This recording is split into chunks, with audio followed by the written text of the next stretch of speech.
Media recognition from Bloomberg, Reuters, recycling trade publications. Patented process for 100% recovery of critical metals, including cobalt, lithium, nickel, manganese, aluminum. American Manganese is focused on recycling lithium-ion batteries for electric vehicles. American Manganese trades on the TSX Venture, AMY, the US, AMYZF, and Frankfurt 2AM. For more information, visit AmericanManganeseInc.com or phone me, Larry Ray, at 778-574-4444. You're listening to HowStreet.com radio, available online at TalkDigitalNetwork.com. Welcome to HowStreet.com radio, the online source for market opinions. Here is Jim Goddard. My guest is Tim Cyclesman Wood, editor of Cycles News and Views on Cyclesman.com. Welcome back to the show, Tim. Hey, Jim. Thanks for having me. Tim, the Dow just keeps climbing, and people are wondering how high it's going to go. Well, what's Dow theory telling you about what's happening with the Dow index? Well, I think we talked about Dow theory last time, and I said that we had a Dow theory primary bullish trend change that has been in effect, and it's still in effect, obviously, with it moving higher.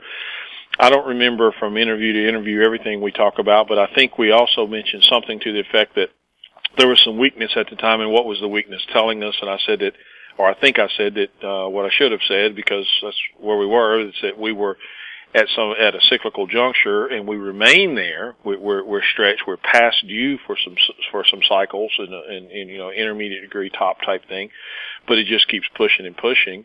And I think this latest is because of probably the stimulus thing, but there's nothing. I know we're pushing into, like I said, the cycles are past due, but we have a primary bullish trend change, and at this point, I've talked about structure. We've seen some structure try to bite a few times. It tried to bite back in October, and then it in a smaller way back in December, and then in a smaller way in January, and in a smaller way a week ago. But nothing will really bite of substance where we can have a foundation for a turn, and consequently with the Dow theory primary bullish trend change, it just keeps going. Does this mean that we're still not near the top for the Dow? No, it doesn't mean that. I suspect, like with any sort of advance, or extended advance like this, it's going to fall into place, fairly quickly. Like in 2020, I said that I thought that it would happen quickly and seemingly out of nowhere, and I think the same sort of thing will happen here. All of a sudden everything looks good, and then you look back a week later and go, "Oh, what happened?" And so I think that once we start to see some structure, it'll happen pretty quickly. But it's just amazing how this thing has continued to press and press and press, and nothing will stick, and it just keeps blowing.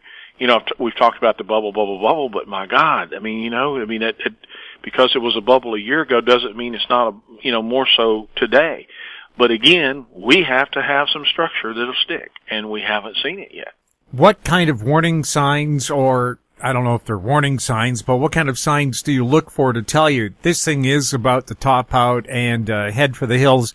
Because last year, I remember people said, it was a year ago pretty well, that we had the major correction in the markets, and people were telling me I had no warning. I lost 30 or 40% of my portfolio. And I said, but you gave us 2 weeks warning. Do you have any feelings about that?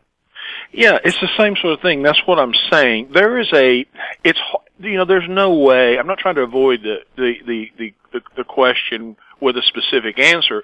It's just there's no way I can explain it verbally. You'd have to see what I mean by the structure, and that's the sort of thing I cover in the letter. But and in the theory, in the cyclical theory, the structure, there's you have cycles of various degrees, and when I say various degrees, short, intermediate, longer term, and even longer term, and then you have cycle translations. We got indicators, you got DNA markers, you got some tools to work with. And one thing I've done going back in time, I've studied every single bubble I could get my hands on. And, we had that structure in place, going back in more modern times, everybody's familiar with, in 2000 at the top. We had the structure in place in 2007, and Dow Theory confirmed both of those with a Dow Theory primary bearish trend change. We had the structure, like I said, it just bada bing, bada boom. It fell right in place in February 2020, gave us a perfect warning. And so it has to do with that cyclical structure. Even if you go back, I don't know if you remember, some people may or may not, but there was a stock, remember the Chinese stock that crashed 98% in a day? There was some high flying, it's called ARTGO. And I think that was in late 19, I think it was in October or November of 2019. And, it just, the stock was getting all kinds of attention, and then all of a sudden, boom, it broke. Well, I've looked at that data too, and the structure was there. The indicators were there. It's like a thumbprint. It's like a thief's fingerprints on something. That has to be there, and it always is. You go back, you look at the commodity bubbles, you look at the previous housing bubbles, you look at the sugar bubble back in 2000 in the 70s, and that signature is always there. And that's what I'm saying. We have seen that try to take hold a number of times here, but it's never quite materialized. The market has shrugged it off either because of news or fake news or whatever the case may be, but it has shrugged it off, and so it's never quite stuck here since we turned up out of this March low. Some people say, looking at what's happened with the high-tech stocks, we're kind of in the same situation we were in prior to the 2000 dot-com bust, because everybody thought high-tech was the wave of the future. As long as you're into high-tech something, there was no way things could go wrong. And even Amazon, which I think was around $200 or something, dropped to $4. Right. And I think the spirit of your question is that I think, as I said, I don't remember everything we talked about from interview to interview, but yes, there are some stocks, some leaders that are sending some messages that something, that it's trying. Everybody looks at the Dow or the S&P, and, even the S&P is lagging the Dow a little bit here. But yes, there are some of those stocks that are sending subtle warnings here, but nobody's listening to it, and nothing's really totally materialized yet either. It's like it's in the making. It's wanting to, we're at that, I know we're at a cyclical juncture. We're seeing some stuff start to maybe try to turn. And we talked about the utilities last time. There's a warning there, which actually I'm doing a pretty detailed study, high level, but pretty detailed study. I want to say high level is clear, concise, and to the point, with the with the utilities, going back to the inception of the utilities and what we're seeing there specifically. But there are some warning shots there also. And so I say all that to say this: yes, there are some cracks in the foundation, but we have to have that structure. And when it happens, knowing that this is a bubble, the thing is, let's go back to the stimulus that we saw pass this week. I think if my math is right, we're at like 6.4 trillion in 12 months. I don't even know how to respond to that. I mean, if things are so great, why do we need that? And so the point there is that they have done a masterful job at keeping this thing alive at every crook and turn. Every time it'll try to, weaken and bite. And what we're seeing, if you look at it, logically, you see there's a diminishing return. For example, Obama's, if I remember following the 08, now the QE stuff did follow, and I don't remember the price tag on all that, but coming out of the 09 low, I think his stimulus bill was 800 billion. Well, we're at 6.4 trillion. And so each one of these little attempts, yes, they work, but there's a diminishing return. And so we're getting to the point now where the market's just totally dependent on some sort of a stimulus to keep it alive, that's not a healthy market. I don't care what anybody. I mean, it's just not. You know, and people perceive it as it's inflationary and it's a good thing and all that. No, it's not. It's a clear sign that something is wrong. And when you look at it from that perspective, that we're seeing a diminishing return for the amount of effort that they're doing to keep it afloat, at some point, you know, they're going to lose control. We'll see it in the structure, and then it comes down to, okay, can they gain control of it again, or is this where it burst? And again, that goes back to the structure. I think this thing is so stretched at this point that they know that it's on the verge or that they're on the verge of losing control, and that's why they don't even want to let the thing correct. We'll have more with Tim Cyclesman Wood right after this. Avon Resources Limited is a gold exploration company with significant projects in British Columbia and the Yukon, trading on the TSX Venture Exchange, symbol ABN, and the OTCQB, symbol ABNAF. Surrounded by world-class gold deposits and mines, Avon's 23,000 hectares Forest Kerr Gold Project is located in the heart of the Golden Triangle in northwestern BC. For more information, visit us at avonresources.com. Welcome back. We're speaking with Tim Cyclesman Wood. Tim, the U.S. government approving the $1.9 trillion stimulus bill to help counter the economic effects of the COVID crisis. What's your opinion of the additional stimulus bill? $1,400 checks to a lot of Americans, which is the equivalent of $1,756 Canadian. Well, that's what I was just saying. It's all. I think it's all part of the. How do I say it? Plan, if you will, or attempt to keep this market going, to keep it, the whole thing going, to keep the system going, to keep the market alive. And you know, like I said, we've had 3 of those now this year, or I say this year in a period of 12 months. And so I think that's what I was saying a while ago. I think that is a warning that things aren't so well and rosy, or we wouldn't need it. The idea, I guess, of the $1,400 checks is to help the people hurt the most economically, but I also saw a survey that said half of millennials, roughly, said that they were going to take that stimulus money and put it into the stock market. Should they kiss that money goodbye? I love it. That's a sign of the times. I love it. I know it's complete insanity at this point. And like I said, I know the environment we're in. There's no question. You know, the bubble just keeps getting bigger. The debt just keeps piling up. The optimism continues to grow. Everybody thinks everything's okay.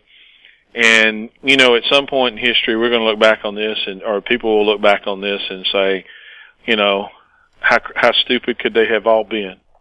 Well, of course, everybody keeps saying, oh, the Fed has your back now. Well, Bob Hoy, our market historian, who likes to point out since the Fed was created in 1913, we're now in our 19th recession. So, how can the Fed say they have your back this time when they never did, through the past century? He's right. And the thing, I do remember we talked about this last time, is that, you know, they talk about controlling interest rates, and well, it's not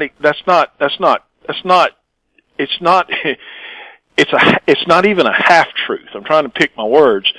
You know, if people perceive something to be true, then the mere fact that, so if you perceive that they control interest rates, then okay, they control interest rates by uttering the words that they utter to say that they control interest rates, even though in reality it's not true. So they have a perception of control which gives them a little bit of control. That said, they follow the market. And we talked about that, and that's a simple matter of putting numbers in a spreadsheet and looking at it. But they follow, you know, the market, the interest rates that the market dictates. And, you know, so they say they're going to keep rates low. No, the market's going to keep rates low. And, you know, a perfect example of that, I think it was I lose track of time, but in November of 2018, I don't know if you remember, but they were trying to raise, and they talked about, the economy's great, we're going to raise, we're going to have so many raises, and in November there was a cycle in the bond market that peaked, and of course they did their one last rate hike, and the market couldn't handle it.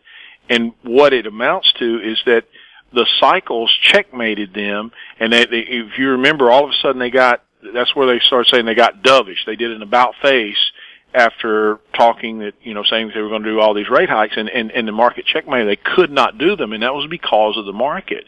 And so they did their about face because the market made them do the about face. And so he's right. I mean, there's the perception of control, and as long as that perception works, then they do have an element of control. And that's what I'm saying here about all this stimulus and all that we're seeing. As long as the Ponzi scheme works, then it works. But in reality, they really don't have the control that many think. And that's the balancing act that the high line wire that they're walking. It's kind of like a galloping horse, I think, where you're holding the reins and jerking them to the left or to the right, and the horse just happens to go that way, but in reality, the reins have been cut, and you're jerking nothing. Right. The horse just happens to be going where you want to go at this particular time, but at some point, it's going to be interested in going back to the barn. That's exactly right. And it's amazing that people, they I don't know. They just, it's a deep subject, but like I said, if you look at the material in drop it in a spreadsheet, you can clearly see, going back to the 40s that the Fed follows. But that example where, yes, I just pulled up a chart. It was in 2018 when, and I think I may have said it backwards, but the bond market, it was a 3-year cycle low in bond prices, and so that's where rates started, or where bonds started moving up, and rates down, and so that checkmated their raising of rates, and so it was the cycle, and like I said, not to be redundant, but they can influence that cycle. In other words, that's what's happening here with equities. That's why this is so stretched.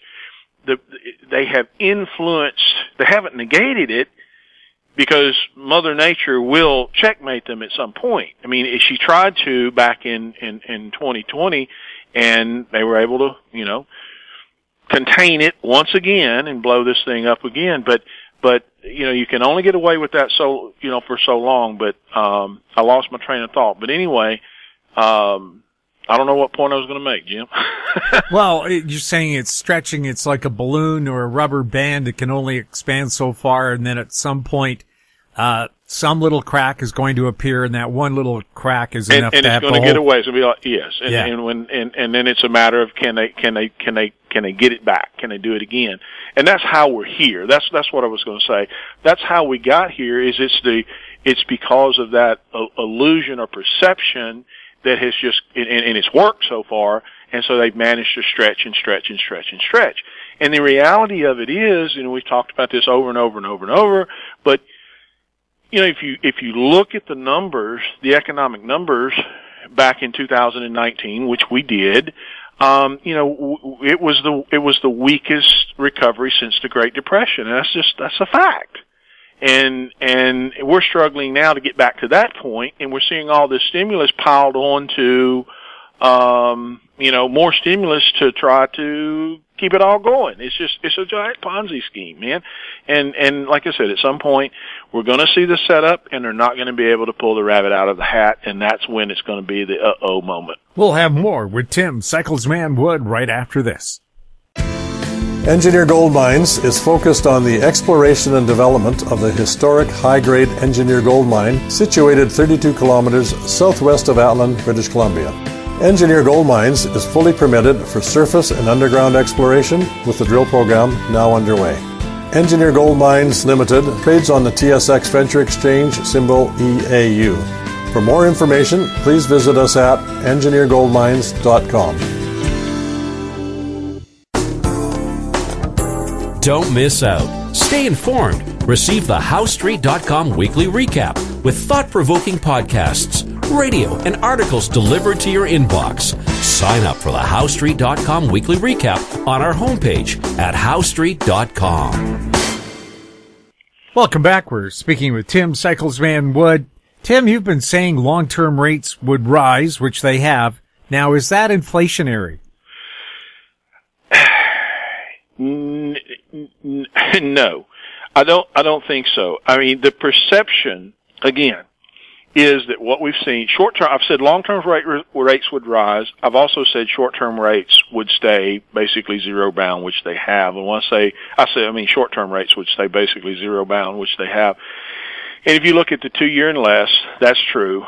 And so because they have stayed low and the longer-term rates have risen, we've had this re-steepening of the yield curve, if you will, which some people say is inflationary, which under normal circumstances I would agree.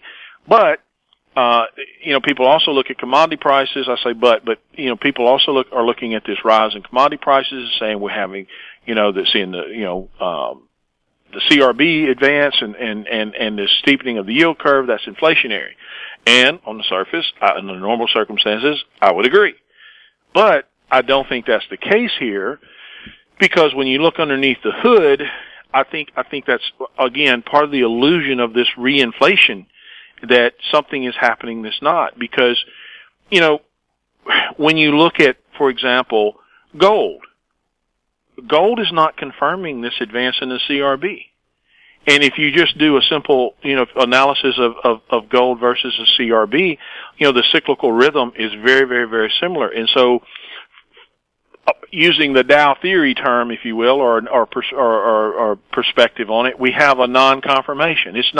Gold is not confirming the advance in the CRB, nor is the XAU, nor is the HUI. In fact, I have a little statistic for you. The last time the XAU failed to move to a new, above its previous, how do I say this? The last time gold, let me say it another way. The last time gold moved into a 9-year cycle top, and the XAU failed to confirm that move with a move to a new high into its 9-year cycle top, was 1996. And so that non-confirmation then led to the decline in gold down to $252. Now, I'm not saying gold goes to $252 again, but I'm saying we have a non-confirmation just like then, and that was a warning. We have the same thing in the HUI. We have the same thing with copper. Copper's getting close to its last 9-year cycle top, but it hasn't bettered that high yet. And so, again, looking at things superficially like that, and with it going on as long as it has, it's convinced people that something is going on that I don't think is going on. And so I think in net, I think that the deflationary forces are immense. That's what the Fed has been fighting. And I think that this advance in commodities and the re-steepening of the yield curve, people are thinking, and it's being spun as being inflationary. And I think that's also a tool to try to make people think that it is, when really the deflationary forces, I think, are rampant.